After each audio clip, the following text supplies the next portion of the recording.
In this video, I'm going to show you how you can customize the prompt text for your Z shell, also abbreviated as ZSH. We're going to go from this boring white text on a black background to this colorful, customized version. We've not only customized the colors, but the information shown. You're seeing that correct. We have information on the left side and on the right side. If you're a Visual Studio Code developer, you'll also be happy to know these changes will carry over into VS Code, provided that your default terminal is ZSH. By the end of this video, you'll know how to customize the text and color of your Z shell command prompt. This is Coding with Adam, and let's get to the code. If you enjoy my videos, please subscribe, like, and share. Before we understand how the command prompt is put together, let's go ahead and change our theme. You may have noticed that I have green text over here. Now that green text comes from the theme. So all we have to do is go to Preferences. Inside Preferences, we go to Profiles, and we're going to select the Homebrew profile. As you can see, there are several colors selected here. To select it, click on Default, close it, and then all we have to do is open a new window. On Mac, just hit Command N, and we have a new window with green text and a black background. Let's take a closer look at the command prompt. The first part is the username. The second part over here is the computer name or the computer that you're connected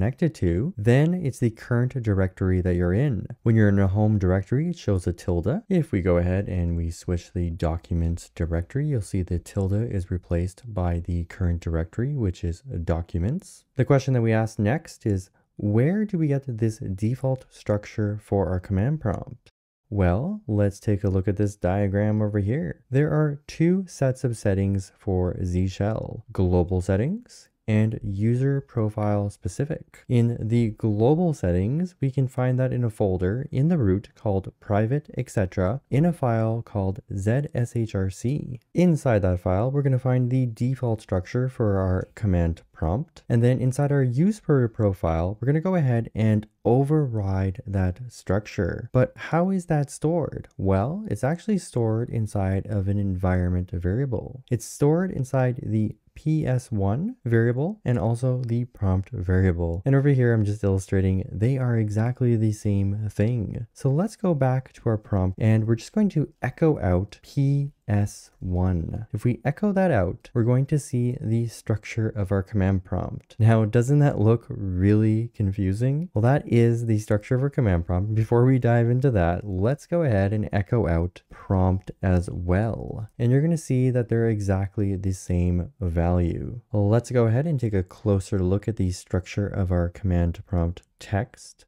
If we look at this diagram over here, we'll see that %n represents the username. The @ is simply an @ to separate the username from the host name, and the host name is represented by a %m. The current directory is represented by %1, which means a depth of 1, so just going to show the current directory. If we go ahead and change it to a %2, we're going to see the current directory and its parent directory. And then this tilde over here just means that if it's the home directory, show a tilde. If we were to go ahead and change the tilde over here to the word home, then it would show the word home when we're in the home directory. Well, lastly, we have the % that we always see at the end of our command prompt text. We can't simply put a %, we have to put %# because it's a special character. Otherwise, if you put %, you won't see it show up. Next, let's go ahead and see where the PS1 variable is being set. As we saw in our configuration over here in the global settings, it's going to be in a folder called /private/etc. So let's go ahead and navigate to that folder. And then once we're in that folder, let's look for everything that is called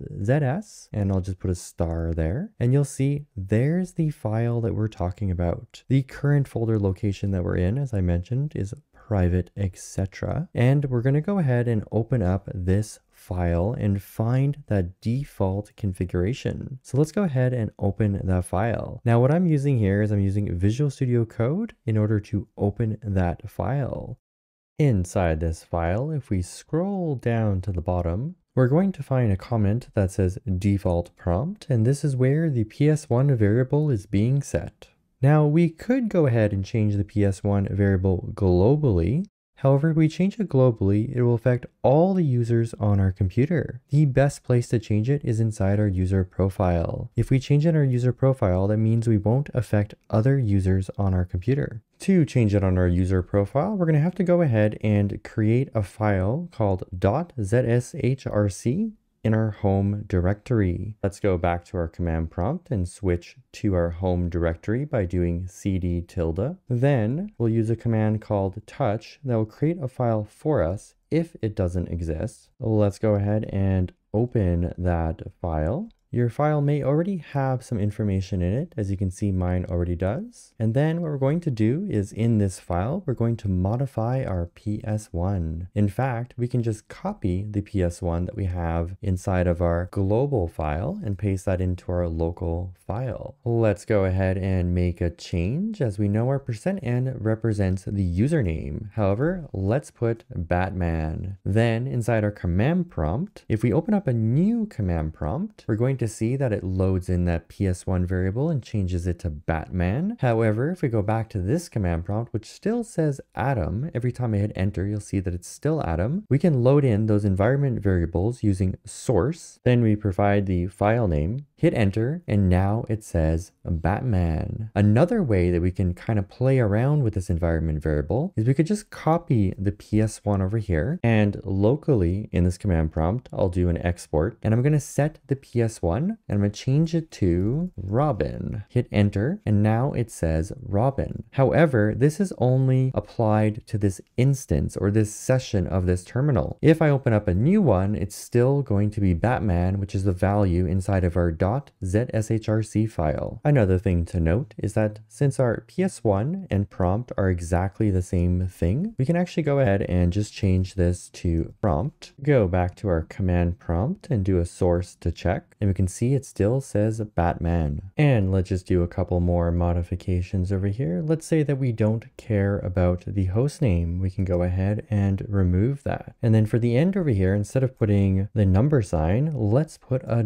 $sign instead. We'll go back to our command prompt and we'll do a source. And now we can see that it says Batman, the current directory, and a $sign. Now for the fun part, we're going to go ahead and add a little bit of color to our command prompt. In order to do that, we're going to do a little bit of styling. Now the styling we can do is pretty standard: bold, underline, setting a foreground color, a background color. And the way that it works is similar to an HTML tag. You have an opening tag and a closing tag. The way that this works is our opening tag will be a capital letter, so %B, and our closing tag will be a lowercase letter, %B for bold. Let's go ahead and try this out with the color. For the foreground color, we'll have a %F and then a color in between our squiggly brackets. Then at the end of the content, we'll put a lowercase f.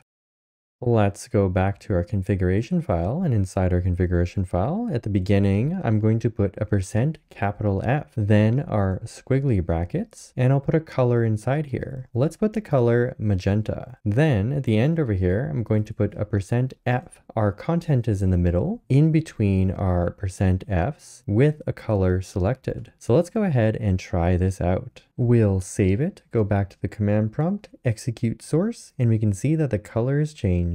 You may be wondering, which colors can you use? Well, you can use colors by name, and as you can see, we have a few examples over here that are pretty standard across operating systems. And then there's also a 3-digit code that you can use. If we go to the color codes over here, you can see these are some fairly common colors that you can use, and I found this list at this website over here that I'll be linking, and at this link, there's even more colors to choose from. Let's go ahead and make a couple more color changes to our command prompt. For the current directory, let's go ahead and set a color for that as well. And we're going to set that to yellow. And then all we have to do is close that tag over here with a %F lowercase. And then let's also make that $sign a different color as well. So capital F, open those squiggly brackets, put in the color blue, then go ahead and close that. We'll click save, go back to our command prompt. source, and we'll see that change. Our current directory is yellow and our $sign is blue. And if we switch to a different directory, we can see more clearly that the current directory is yellow. Another cool customization that we can do to our command prompt is putting something on the right-hand side of our prompt. In order to do that, there is another environment variable called RPrompt. For the RPrompt, we're going to go ahead and set the current time. Now you can put any text that you want here. Let's just put test, go back to our command prompt over here, and we're going to go source, but our directory is different right now. So we want to go back to our home directory, find that file, source it. And you see on the side, it's going to say test over here. Now we'll go back over here and let's go ahead and put the time. So there's a special flag for this, %t. With %t, we're going to go ahead and get the time. So go ahead and source that. And now we have the time. If we put capital T, we're going to get the time in 24-hour format without the PM, AM. So we can source that again. Then let's go ahead and change the color of our time. So go back to our file over here, and we're going to use %f again, except this time we're going to use a 3-digit code. We're going to use 241, which is like a gray color, and we'll put %f lowercase, save that, go back to our file, source it, and now our time is a light gray color. Let's go ahead and try one more formatting option. We're going to try highlighting. We'll go back over here and we can see that highlighting is represented by %s. We'll go back to our file over here and we'll modify it. Outside of Batman, we're going to put a capital S, and then at the end of Batman, after the %f, we'll put an S, save that. We'll go back to our command line. Go ahead and source that. And now you can see that Batman has been highlighted. While we're at it, we could also go ahead and underline our current directory. And that is just going to be a %u. We're going to put that around our formatting of our current directory here. And we'll just put a lower u, save it, go back to our file, source it, and now you can see documents over here is underlined. Now that we've customized the colors and text of our command prompt, the next thing that we can look at is whenever we open up a new terminal, we're always presented with this last login information. Personally, I don't find it that useful and I'd like to get rid of it. Now it's really easy to get rid of it. All we have to do is create a file that sits inside our home directory. From your home directory, all you have to do is go ahead and create a file, and we're going to use touch to create a file called hushlogin. When we go to a new command prompt, you're going to see that we no longer have that message. In order to get that message back, we can go ahead and delete that file. So if we remove that file, go to a new command prompt, the message comes back, and I'll just go ahead and add that file back so that when I open up a new command prompt, it no longer has the login information. I hope that you learned a ton about customizing Z Shell. If you enjoyed my video, please subscribe, like, and share.